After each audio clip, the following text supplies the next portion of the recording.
Welcome into Boxing Scene Today. This year, of course, with Canelo Alvarez losing, the idea that the next big name in boxing would have to come from somewhere, the idea that it might be David Benavidez has been on the lips of many boxing pundits, right? Has a friendly style, it's good looking, has a great fan base with him, and also he has a hand speed and the skills to be a world champion, which he currently is in the WBC. But defending his title this weekend against Anthony Yarde, to add to Anthony Yarde's motivations, the death of his trainer, James Cook, just before the fight was announced. There's an article on Boxing Scene saying he's not going to use those emotions in the ring.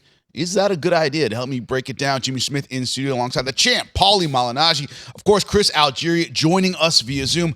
Paulie, let's talk about the nuts and bolts of this fight first. As we said, when you say who can carry the mantle of king of boxing, right? The center of the sport. David Benavidez, a lot of people saying he could be that guy. Is it justified?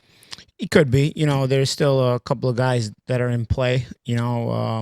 It may not be anybody. It may, we may kind of just have a sport where we're just kind of floating around for a little while until somebody stands out.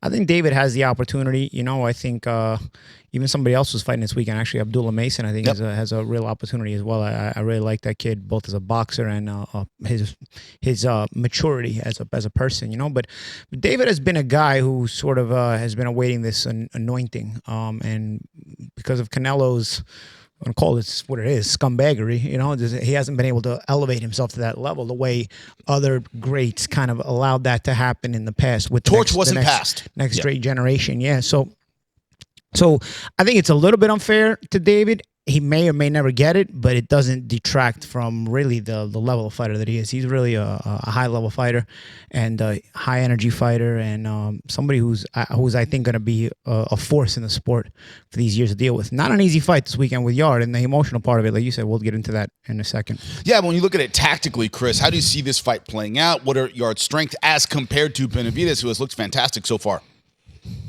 Yeah, just real quick, I want to touch on the face of boxing thing. David Benavidez is the guy that I've actually been screaming from the rooftop that has the ability to be that.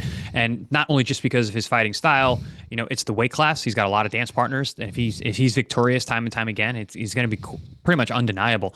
Also, he just talks the way you want your champions to talk. He wants all the smoke. He goes after everybody. He doesn't mince his words. So there's definitely a place for him to have the ability to take that mantle, but it's a hard road. Like I said, that weight class is packed with talent. And for him to ascend to that level, he really is going to have to beat all those guys.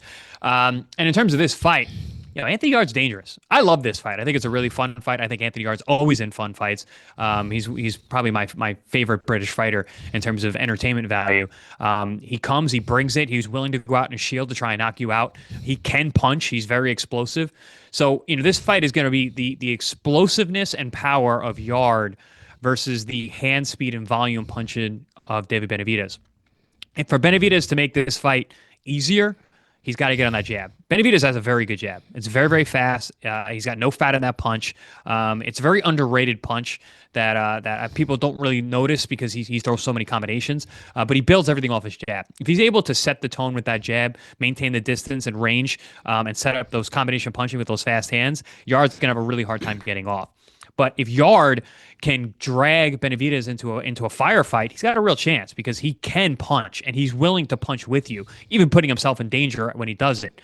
This fight has all the makings of being a fantastic fight, especially if Yarde can force Benavidez to fight his kind of fight. I'm curious to see how these guys are going to employ each part of their game plan and their specialized skill. But all in all, fantastic fight.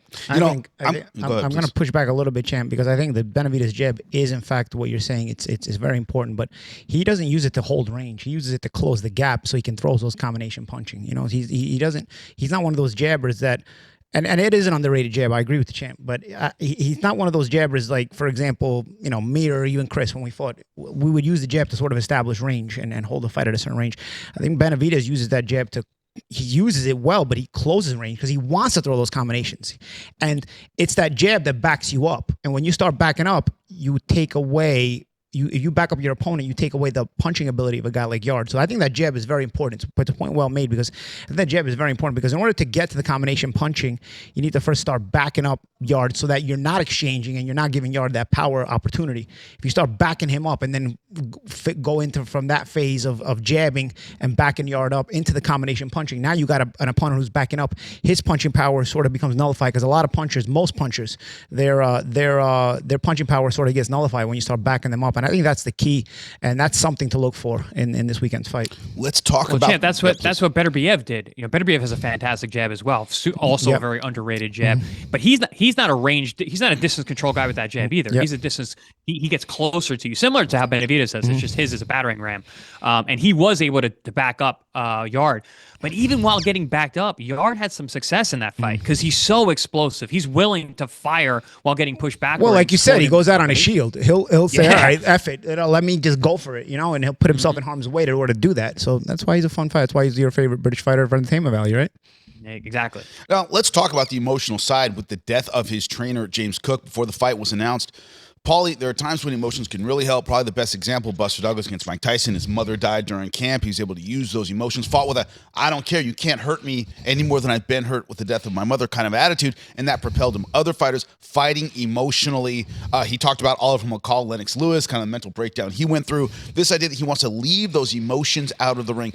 To Chris's point, an explosive physical fighter is willing to go out on a shield. Maybe that mental difference might be the difference against a more skilled fighter. What's your thought on it? I do think that personally, this is strictly everybody's may have a different opinion, and I don't think there's a right answer here. Personally, I think by saying he's not going to use that emotion, he takes the pressure off himself as far as the media expectation. I think in that situation, you may in fact use the emotion to motivate you personally, privately, to think to yourself, I got to do it for this special person that was in my life, because it was what they would have wanted. But I think if you display that publicly, you add an extra layer of pressure, an extra element of pressure, because now the media has this expectation. It becomes a talking point. It becomes a hot topic. So I think, just because Yarde may say I'm not going to use it, doesn't mean privately he may not be using it. It may not be something he pushes himself to motivate himself with. He just may not want to put it out there for it to become a hot topic, a pressure situation where it's an element of pressure, because now you got to live up to the Buster Douglas expectation. I personally think he may in fact be motivating himself with this, but he just doesn't want to display that. Of course, it could be wrong. Like I said, there's different ways of looking at it, and our viewers may have a different view on that. Now, what's your thought on it, Chris? This idea that this outside emotion, sometimes you want to keep it at bay, sometimes you want to use it. Yeah, I agree. I think with what Paulie was saying, Yarde's saying that he's not going to use that on fight night. It's kind of a hard thing to gauge in advance, because on the day, emotions are emotions, and this is not just about controlling normal outside influences. This is someone who's involved very much with your career. But I will say, using the motivation during camp, using that as a reason to push extra at the end and to kind of hone in your focus, and then on fight night going out there and being that focused fighter who's going to leave that at the door and go out there and fight with honor and respect for the man. I think that can be beneficial. And in a fight like this, where it's going to come down to intangibles for Yarde to be victorious, this could be the extra thing that he needs to tip him over, or it could not. But it's one of those things where really you're not going to know. You're never going to know what's going on inside of a fighter's head. Everyone's different in the way they process outside influences. But it is a very tough thing to leave at the door, especially when someone that's so close to your career. I'm not envious of Yarde's situation going into one of the biggest fights of his career, because he's had many big ones fighting tip top guys. But this is a huge fight and potentially probably one of the last big opportunities that he may get. Where he's still a viable guy that he can keep his career going at the highest level. Not an easy thing to go into a fight like this, but Anthony Yarde is a seasoned guy, and really the emotion can go either way. It can be beneficial or it could be hurtful.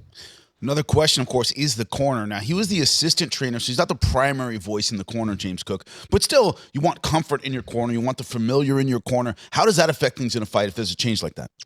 I mean, especially in a big fight, the subtle difference, the sudden difference can make an impact. You're used to hearing a certain comforting voice or somebody you've gotten used to, and somebody you want there. Sometimes it's a change of trainers, and it's because it's a business move, or it's a professional move. But in this regard, it was forced on him because of the death of his trainer. So yeah, you go back and you got to sort of know how to compartmentalize it. It's not something I've dealt with personally.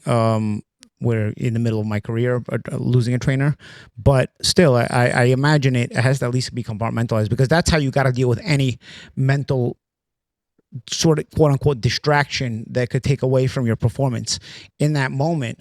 On fight night, you have to sort of know how to compartmentalize all these elements so that you can perform correctly, because on fight night, unfortunately, that's the only thing that has to be on your mind if you're going to protect, even first of all, win. Second of all, also protect your own health and protect your own ability not to get hurt. When you look at it, if we get a wide shot, you'll see it right above Paulie's head is Roberto Duran, Sugar Ray Leonard. You may not know this. In their first fight, Roberto Duran, of course, saying a lot of stuff about Sugar Ray Leonard, his wife, etc. When asked how he was going to fight Roberto Duran, he said, "I'm going to fight him flat-footed," and you write that down. Well, he lost that fight. In the second fight, the same reporter said, "How are you going to fight Duran the second time?" He said, "Not flat-footed." But this idea, Chris, that you can kind of corner yourself, right? Another good example, Sugar Shane De La Hoya, where after the Trinidad fight, he was seen as a guy who kind of ran. I'm not running from this guy. Yeah. Most pundits thought if he had boxed, he wins that fight. He tried to make it into a slugfest. But this idea, Chris, that you can, because of the grief or things you say publicly, you can corner yourself before a big fight, and that's not the time. Yeah, no, absolutely. And that goes to a lot of like what we were saying earlier. But in terms of, the effect of losing someone, I think younger in a less mature fighter's career, I think it would have a lot more of an effect.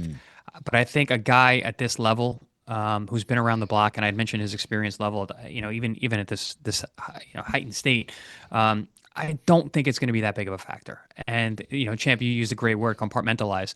And that's kind of like what I always say about, if you have a problem, you leave it at the door. When you come in the gym, leave your problems at the door. You got to handle business on the day, because our health is involved. Our career is involved. Our earning potential is involved. So I don't expect Anthony Yarde, with the type of experience that he has and his lengthy career, to carry any baggage, because he's got a really tough fight in front of him. And if you're thinking about anything else besides beating David Benavidez, you're going to get hurt that night. You're going to get beat up and stopped. So I understand. I'm sure that Anthony Yarde understands what's on the line here. And if anything, it's going to be kind of a distant thought, like, "Hey, man, doing this for you," and then just go out there and handle business.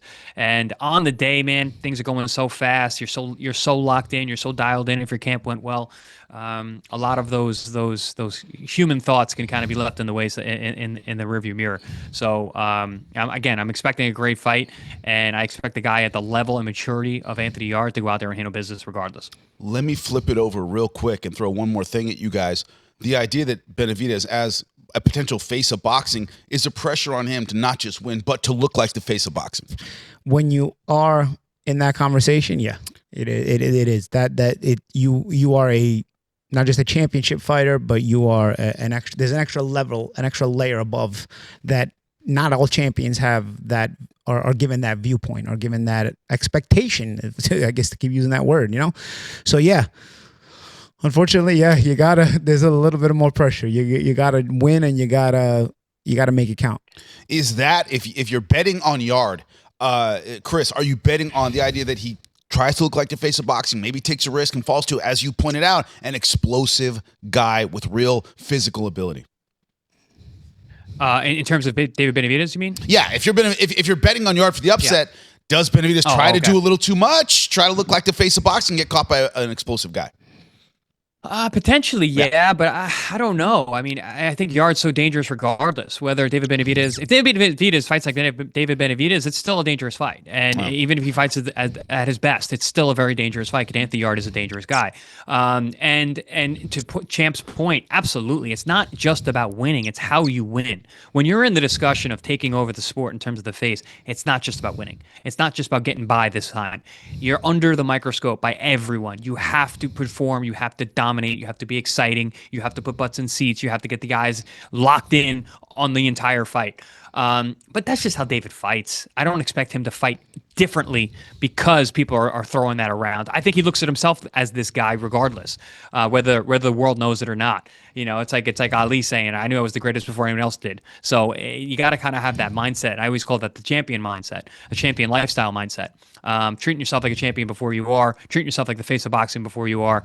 But regardless, Anthony Yarde is just a super dangerous guy with explosive power in both hands, and like we keep saying, he goes for it. He's that old saying, home run hitters have the most strikeouts because they're going for it. They're going for the big shot. Anthony Yarde's that guy as well. This could be the moment where Anthony Yarde actually gets the home run and becomes victorious at the highest level.